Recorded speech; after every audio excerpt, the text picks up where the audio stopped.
Hey guys, welcome to Flat Top King. Today is all about the maiden voyage of the Blackstone Pellet Grill and Griddle combo. You know we like to start off with cheesesteak, so we made a smoked cheesesteak dip. If you guys want to see how we make this, here we go. All right, let's turn on the smoker and see what it's all about. Press the power button. Shooting for about 225. Press the button, and there we go.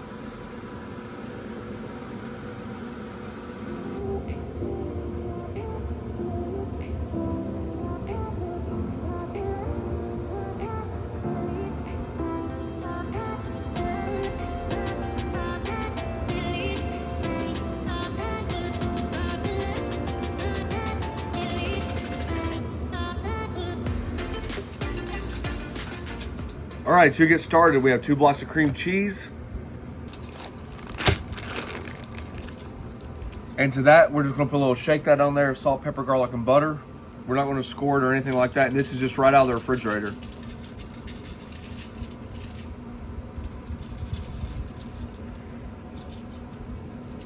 Smoker set at 225. We just got a notification that the temperature's been reached. We're gonna set it on there. Give it about an hour, maybe 2 hours. I'll check in an hour, see what it looks like. I'm just trying to develop as much smoke as possible before we start the rest of the video. All right, to get started, this is the idea. We have some Omarosa rolls left over when we did our fantastic, authentic style Philly cheesesteak. So this is what we're gonna do. I've got 3 cloves of garlic and about 4 tablespoons of butter. I'm going to chop, mince, and just really get this really small so it can infuse into the butter on the griddle.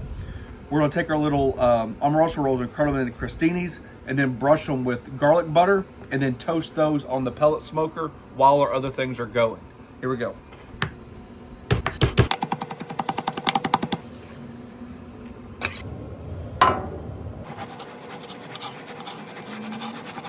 Alrighty, vegetable prep time. This is what we got. We have an onion, we have a bell pepper, and we have a jalapeno.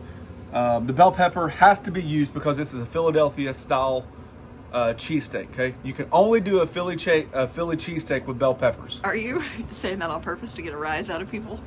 He's you being can sarcastic. only do a cheesesteak with bell peppers. I honestly don't know how much I want to use until I get everything prepped, and then I'm just going to eyeball it. So there is a bell pepper.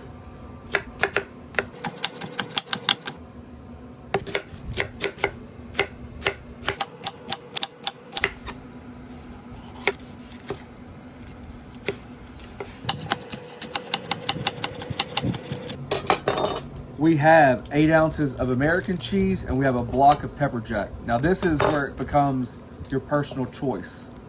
I thought a little heat in the dip would sound good. You could use a Monterey Jack. You could use like a cheddar cheese. I know a lot of people out there really like their Cooper Sharp's cheddar, so I'm giving you a shout out to you guys. This is a place that you could add it if you needed to. But simply, we're just gonna cut this up in small chunks. Something about that size right there. Honorable mention, we're talking about American cheese here. This is American cheese from the deli. One thing you can use is the white queso from Velveeta. But to be honest with you, we thought going back and forth in recipe research and all that stuff, give another tip of the hat and nod to Philadelphia for the cream cheese. So we just use cream cheese instead of like a Velveeta. Alrighty, a cheesesteak with a nice marbled ribeye. So simply. Just cut the meat off the bone. I'll probably put the bone back on the smoker and have a snack for later.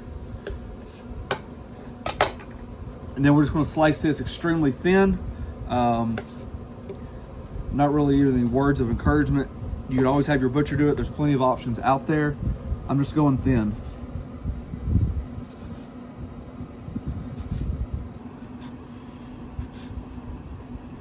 All right, we basically sliced it thin. Now I'm just gonna rotate it. And I'm not necessarily looking to slice it thin, but I am gonna cut those slices kind of down a little bit. You gotta remember, and I try to teach this a ton, especially when you're doing dips or anything that's like goes to the mouth with multiple items in it, you gotta match the hatch. You really gotta make sure that, you know, like if you have a huge slice in there, you can imagine trying to dip that, it's just not gonna work. So you need these to be just a little bit smaller than just slices of ribeye. I've probably been a little bit more particular about what fat goes in here. I've cut several of it out, or a lot of it out, just because, once again, I'm thinking about, this is a dip more than it is, like a sandwich or something like that where you can really chew through it. It's more of a dip, so you got to be very careful. But obviously, I'll save this for the scraps for me and the wife. A little salt, pepper. We might be able to smoke that and have that for a good little snack. All right, you see our butter and garlic's working nicely. I'm just going to move that off to the cooler spot of the griddle. I've got this side crank up to high, this side still on low. And we're going to start our vegetables. I have some smoked beef tallow. I use it quite often. Ooh, that thing is hard as a rock. It's cold out here. It is. If you guys are interested in how to make your own smoked beef tallow, or beef tallow in general, we've already filmed a video. We'll be posting it soon on Pellets and Pits. Just give you like a little update of what's going on. Vegetables down.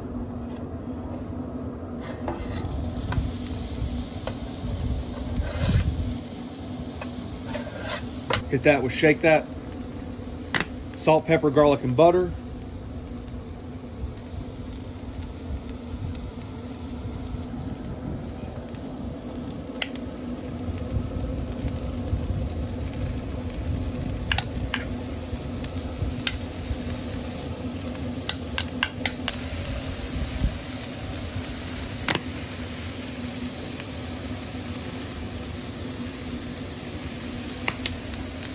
So we got the ribeye down, we got the vegetable down, we got the butter and the garlic going, and inside the smoker, our cream cheese is ready to come off.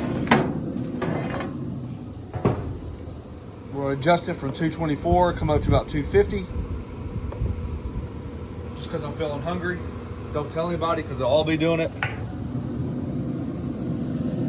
Little snack. All right, here we go.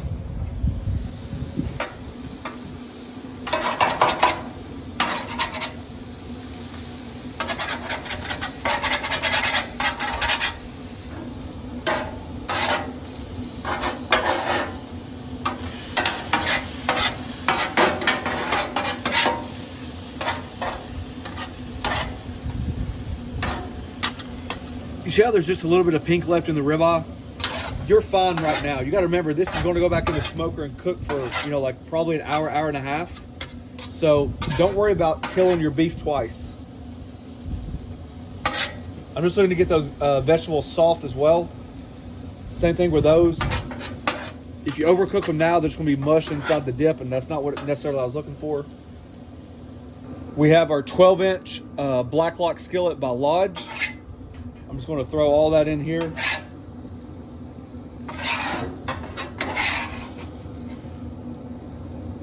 To that, we're going to add our cream cheese.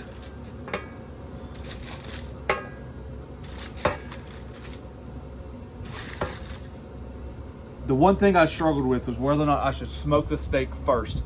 But what I didn't want to do is incorporate too much smoke flavor. As much as I like it, sometimes it can get away from you. That's an option as well. But I didn't do that. That's why I smoked the cream cheese instead. And then we have our pepper jack and our American cheese.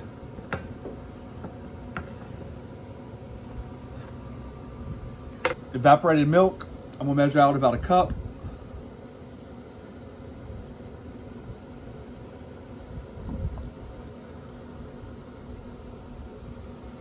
All right, our smoker's up to 250. And right on there it goes. I mentioned in the first video that it seemed like it took forever to get up to temp. Today is not that. It only took about 12 to 15 minutes to get up to 225, and it's already up to 250, just about the amount of time it took to put that in there. So we're cruising along very, very effortlessly right now. Alrighty, we've been on here for about an hour, so now I'm just going to adjust the temperature up to about 425, 450, just to see what it can just to see what it can do. Let's just say there, not a big deal.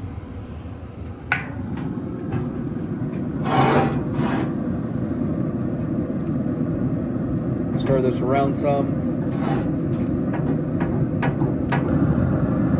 All right, we'll let the smoker warm up, and then we'll get back to it. We'll start checking it once it gets up to temp, maybe about 15 minutes after that. We'll show what it looks like at the end. It's cold. One thing about my videos, I've never shied away from showing good or bad. We're supposed to be rocking 420 degrees right now. You can see the thermometer. That's not because I've opened, or the digital readout, that's not because I've opened the grill and left it empty and cooled down and all that stuff. I was checking to see if there would be a low pellet sensor. I haven't read anything about a low pellet sensor. I personally didn't feel like it was low enough for the sensor to go off. I've added more pellets, which I don't think is the problem, but I know it takes a long time to prom.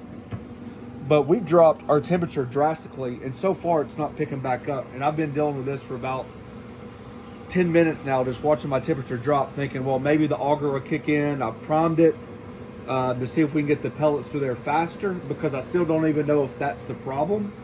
I don't think it wasn't low enough to be out of pellets, I can say that.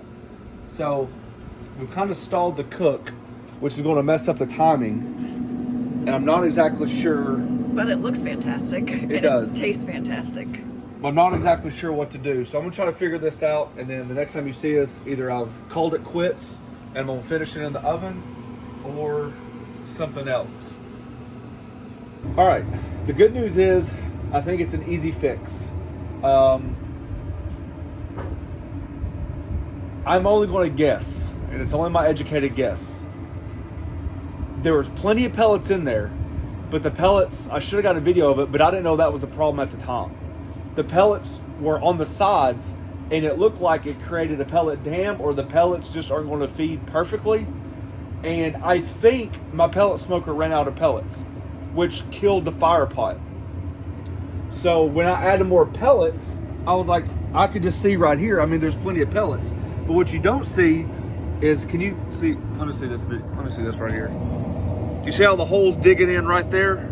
Where's my finger? Right there? Where it's like an indentation. Right.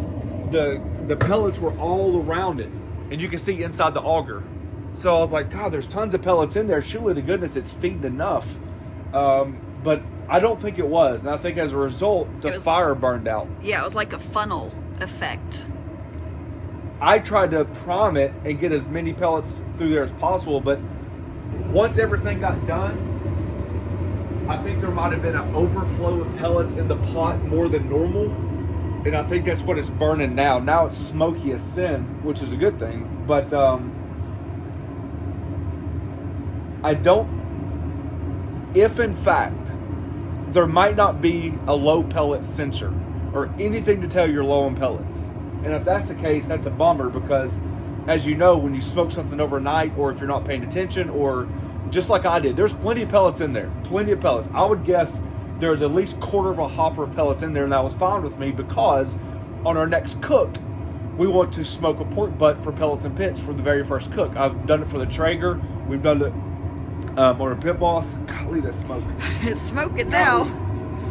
So we have a lot of, we did it on a little camping Pit Boss, the battery operated Pit Boss. So I think a pork butt gives us a good idea of which way to swing on color, on bark, on flavor. Yeah, I'm gonna get right here because I can't smell that. I can't talk. The reason why I do a pork butt is the same reason why I do a cheesesteak. It's a good way to break it in. It gives you an idea of the bark, gives you an idea of like how your smoker is going to react, and it's on the smoker long enough. Sometimes people do ribs. I just don't think 3 to 4 hours is long enough to really understand the smoking process. So on pellets and pits, we're going to debut this grill as well, and we're going to smoke a butt. The reason why I let my pellet hopper run a little bit lower, because I didn't want those pellets in there. I want to try a different pellet blend, and I was okay with it. But a quarter, how much pellets were in there, should have been fine. The difference is it was not funneling in, and without an alarm telling you that your smoker is going bad or it's dying off or dying out, I didn't know it. It's so cold that my butter seized back up. So my idea was, while the smoker was at 420, I was going to butter the toast pieces and put those on the smoker as well. My first priority right now is just to make sure everything's okay, because I don't want it to go bad or anything like that. So that's not what I'm trying to do. I'm not trying to prove a point or nothing like that. This is what happened, and we just show it. It's in the cool down mode right now. I pulled all the stuff out of it just to make sure. We had some flare-ups on top of the aluminum foil. Considering I had no oils in there, I was a little bit worried about it. But it's cooling down now, so what I want to do is just finish the little crostinis off in the oven, because that would have just been on the grill anyways, and then we could finish the video. But I think everything's fine. I really do. I really think that, hopefully, we won't know until the second video on Pellets and Pits, but I think everything's fine. I think just the fact that it was out of pellets probably was the problem.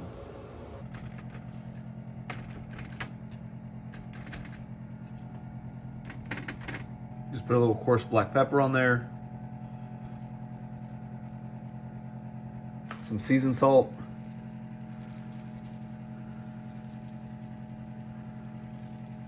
In the oven they go. Oh yeah, and that's what I was looking for right here. This is exactly what I was looking for.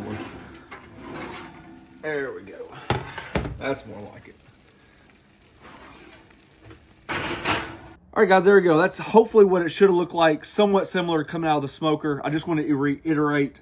I'm not even negative about it. I think it's a learning experience, and we don't shy away from the truth. Regardless of what it is, I've always stood my ground on showing you the goods, bads, and uglies. Hell, there's sometimes I make recipes and I'm like, no, that's not it. I don't think, just long story short, I think it's just the fact that the pellets got jammed or they're not funneling correctly. Whatever it was, it lost pellets, it lost the burn pot, and then it just took so long to heat back up. All right, this is me filming by myself. So you see the pellets in there. This is a few days later. I actually just did salmon for the family. I did it on low, like 250, and then I took them off and cranked it up to like 425. And what you know, that's exactly what I was talking about. It's not as bad as it was. And what happens is, you can see right there the start of the auger. And that's what happened. The auger, the pellets aren't dropping all the way in. So I don't know if that's a fix that I can fix. If you guys have any recommendations, it could be a flaw, or it could be something that you just have to look at very carefully. But like I said in the first video, I thought I had plenty of pellets in there. And that's why I didn't think it was a problem, because of the amount of pellets in there. But what happened, as you can see, they're just not getting all the way down. These are the crostinis that we did. You see we got some nice toast on there. And I've tried to let it cool as much as possible. It smells amazing. With that being said, don't forget our first... Oh, it's hot. No, I gotta let that bad boy cool down. With that being said, don't forget our first cook, and I'll pay a little bit more attention, will be that smoked pork butt. We'll do that on Pellets and Pits, so you guys see the bark, the color, the timing, and all that other stuff.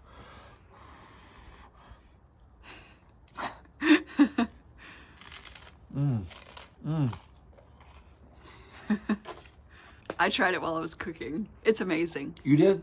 I did. I snuck a bite. Dang scoundrel. Oh, geez. Doesn't it literally taste like a cheesesteak sandwich in queso form? God, that is good. We're gonna have to make this for the family. Here, let me have that The bite. cream cheese is a little bit much. Maybe back off of the cream cheese like half a block. I don't know. Some people might like it, but being, I think it's perfect. you think it's perfect? Mm-hmm. I know the consistency there. We got tortilla chips too. I was thinking about Frito scoops, but I like the crostinis. I mean, look at that. Beef, smoked cheese, the onions, the jalapeno, the peppers, the pepper jack. Oh, that's good. This one hurts somebody's feelings. I think you could even add another ribeye if you wanted to. If you want it more beefier. Yeah. So if Remember, you can't do this without the bell peppers. Bell peppers and Philly's cheesesteak are two words that coincide with each other. You're just trying to get a rise out of everybody. There you go. There's our first cook on the Blackstone. Still excited. I'm not letting it get me down. Super pumped. Can't wait till we put that pork butt on there. And I've got a couple really good ideas coming up that I think you guys will enjoy. Hopefully I get it dialed in and everything runs a little bit more smooth. Other than that, thanks for watching. Don't forget to press that subscribe button, pound the notification button, share it with your friends. Peace.